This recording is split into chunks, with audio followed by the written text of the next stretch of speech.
এই কলিয়াবৰৰ যি জলসিঞ্চন বিভাগ, এই জলসিঞ্চন বিভাগৰ যি আমাৰ যি নলা আছে, আমাৰ কলিয়াবৰৰ এই মিৰিভেটি, বৰভকতি, কপৌবাৰী, হাটবৰ, তাৰপিছত এইফালে মাধৱদাৰী, পুথৰীয়াৰ মাজেদি বিয়পি কলিয়াবৰৰ বিভিন্ন অঞ্চললৈ এই নলা বিয়পি গৈছে। আৰু যি জলসিঞ্চন বিভাগৰ প্ৰচেষ্টাত এই পানী যোৱা বছৰৰ পৰা মানুহে অলপ সুন্দৰকৈ পাবলৈ আৰম্ভ কৰিছে।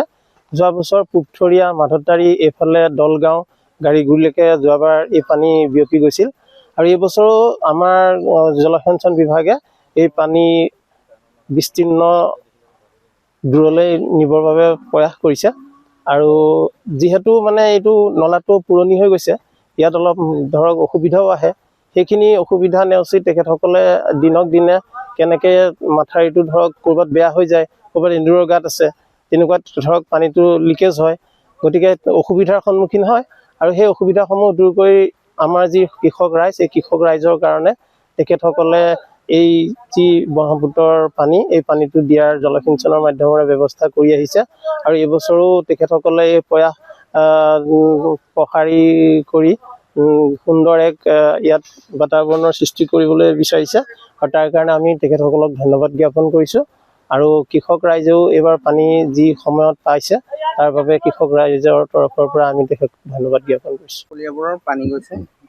হয়, আমাৰ যোৱা বছৰ আমি পানী দিছিলোঁ।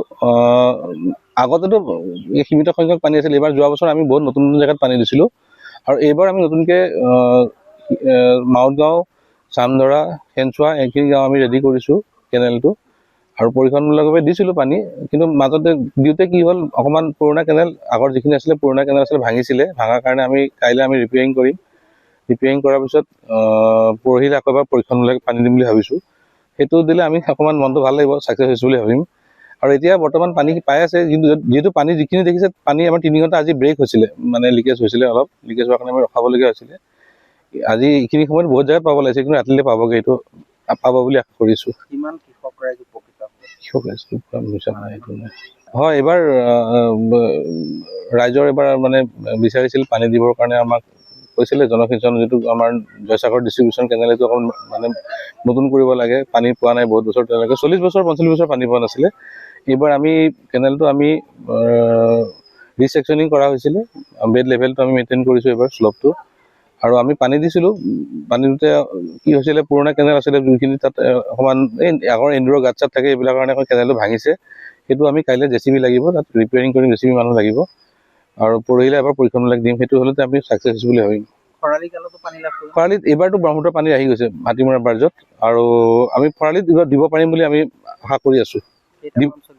বৰ্তমান 2টা পাম্প আমাৰ ৰানিং আছে, কিন্তু এটা চলাইছোঁ। এটা পাম্পত মাইনৰ এটা প্ৰব্লেম আছে, সেইটো আমি ঠিক কৰিম, কিন্তু পানী দিব পৰা অৱস্থাত আছোঁ আমি এতিয়া। যিকোনো খবৰৰ বাবে যোগাযোগ কৰক আমাৰ এই নম্বৰত 9181 307 221।